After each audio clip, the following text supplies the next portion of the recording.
ask a question. What were the other jobs? Did you ever work any other jobs besides music? I was a culinary transportation engineer for many Wait. A culinary transportation engineer. Same. pizza delivery. Ah! I was like, wait, in my head, I was like, okay, I either got this that. is I I don't knew it want to was be something the close, Bill. I worked probably for 4 or 5 years delivering pizzas to pay the bills while I was playing in these various bands and trying to figure out how you make a living as a musician. And it was right from that pizza gig that I got into Morris's band in From the 1985. pizza gig. And that was the same year I got music married. I soul had to child and postpone my Boney wedding. James. I had to postpone my wedding because I got the gig with Morris, and the schedule for that first tour interrupted our wedding plans. So She's a patient woman. I take it. she's a lovely woman.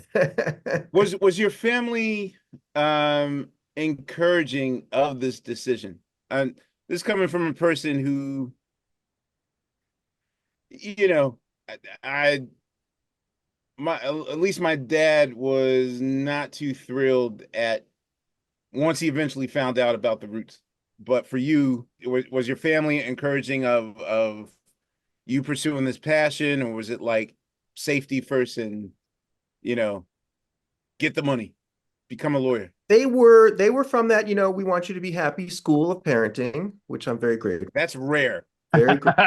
I am Hippie-esque. sure that they were worried. Um, but after Lily and I moved in together soon after, and I was living independently and was not, on their dole, and I think that they were supportive, is my recollection. And of Okay. course, once I started making a living as a sideman, and some of those early gigs they paid pretty well for back in the day, and I think that they were relieved. But now my father passed away a few years ago, but my mom, is still very proud of everything, and it's kind of weird for them that this has turned out for me because, as I said, there's no music in our family at all, and yet here I'm still doing this all these years later. Sitting in Starbucks. I love it. One of the rare people you can actually buy a CD in Starbucks. CDs. What are those? Yeah, right. Right? So okay, did you play keyboards and sax in Morris's band? Yeah. Well, I got the gig on keyboards. So They'd have that no. is you with the okay, because I Yeah. was watching the Soul Train episode uh of the character in Oak Tree, Yeah. and I was That's me. Stage right keyboards is me. with I the have like a guitar. That's you? no. I have a trench coat on. Yes, I know. Well, I think I had yeah, a guitar. I think I was just playing on a stand. But yeah, no, I did a lot of those TV shows with Morris back from that era. got That it. was my So era. tell Colors of that's your first 67. gig. That was my first real professional touring gig. So tell me how did you get into to lead up to the story to how you got that gig? Okay, so as I was playing in that band, line one, and we weren't really getting anywhere, and I was delivering pizzas, and I was like, man, this is getting kind of old, and then right around that same time, Morris is post Purple Rain. Morris was on the cover of Newsweek magazine, he was a Hmm. huge star. He broke up with Prince and moved to LA to put a solo band together. Hmm. And they had a cattle call audition, and somehow I caught wind of it that they were looking for a keyboard player. And I had a little Juno 60 keyboard that I was trying to write songs on. And I taught myself how to play Jungle Love and The Bird to the best of my ability because I'm not a great keyboard player, even to this day. I mean, I can, make things happen. If you learn the song, you know what to do. I learned the song, I can do it, and I had a groove. I think I had the groove and I had a look, and I was happy when I was playing music. I was bopping around. They hired me that same day. Really? Yeah. Okay. So So and Kurt Busquera was the drummer, Kirky B, and Roman Johnson was keyboard player, Gail Johnson was keyboard player, Ricky Freeze Smith was still doing it now, is still in the time now, was there then. wait, So can I Kirk V he's Kirky, the Asian guy playing drums? Filipino guy, yeah. Filipino. Who is he? Because next to Zorro, I would always see, yeah, you We were on all those Bud Fests with Zorro right, and right. New So Edition, right? That was who he was playing with, I yeah, believe. New Edition, Bobby Brown. Yeah. So next to Zorro, I would see Kirkby everywhere.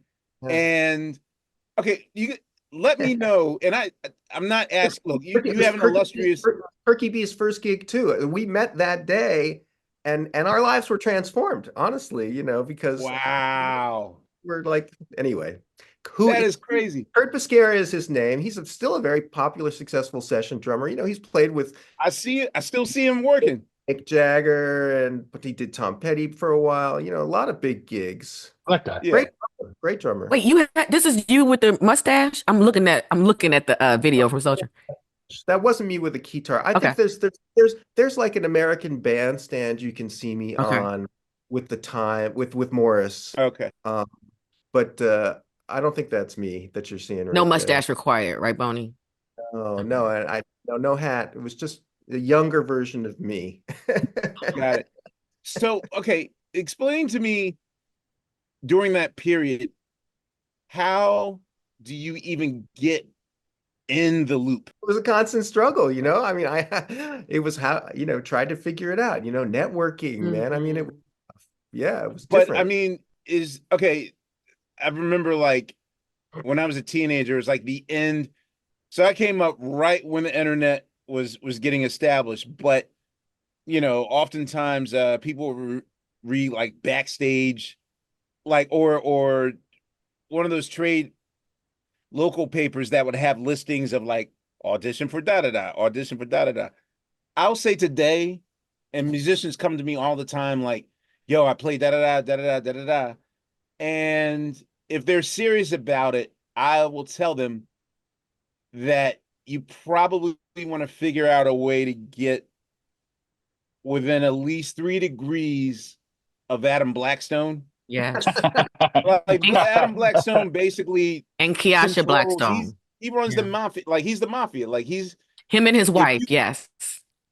yeah. If you can figure out, and sometimes, and I tell them all the time, like you might not have access to Adam, but you might have access to a cat that plays with a cat that knows Adam. So it's almost like you almost got to audition for like 3 cats before you even get to kiss the ring.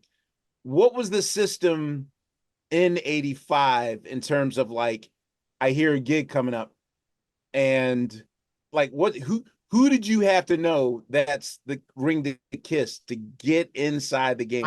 Look, I don't really remember too specifically how I heard about the Morris thing, but I do remember that after I was doing Morris for a few years, and that was like my gig, he was busy and I convinced him I could play saxophone too, so he gave me a spot in the show. He would run off and do a costume change during Gigolos Get Lonely too, and I would lead the band for a good 5, sometimes 10 minutes in arenas Okay. with saxophone solo. And so I got sort of somehow known as a cat that could play keyboards and saxophone. And that was a valuable thing in the 80s, Oh, So yeah.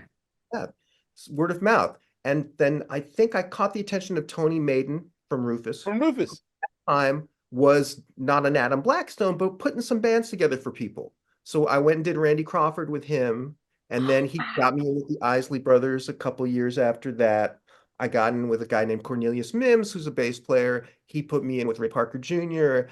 and Sherelle, and I just was doing enough gigs that somehow people knew who I was, and my phone would ring.